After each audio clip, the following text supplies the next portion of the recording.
നമ്മൾ കുട്ടികളെ സ്കൂളിലേക്ക് അയക്കുമ്പോൾ അത് സ്കൂൾ ബസ്സിലാണെങ്കിൽ ബസ് എവിടെ എത്തി എന്നറിയാനും സുരക്ഷിതമായി കുട്ടികൾ സ്കൂളിലെത്തിയോ എന്നറിയാനും ബസ്സിൻ്റെ വേഗത കൂടുതലാണോ എന്നറിയാനും ഒക്കെ ആകാംക്ഷ ഉള്ളവരായിരിക്കും രക്ഷകർത്താക്കൾ എല്ലാം.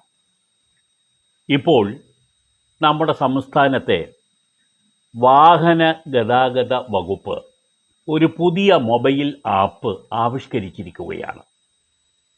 ഈ മൊബൈൽ ആപ്പിലൂടെ നമ്മൾ കുട്ടികളെ കയറ്റി അയക്കുന്ന സ്കൂൾ ബസ്സുകൾ എവിടെ എത്തി എന്നറിയാനുള്ള ഒരു പ്രത്യേക സംവിധാനം ഏർപ്പെടുത്തിയിരിക്കുകയാണ്. നമ്മുടെ കൈവശമുള്ള മൊബൈലിൽ നിന്നു തന്നെ കുട്ടികൾ പോയ സ്കൂൾ ബസ് എവിടെ എത്തിയെന്നും എത്ര മൈൽ വേഗതയിലാണ് ഈ ബസ് ഓടുന്നതെന്നും എല്ലാ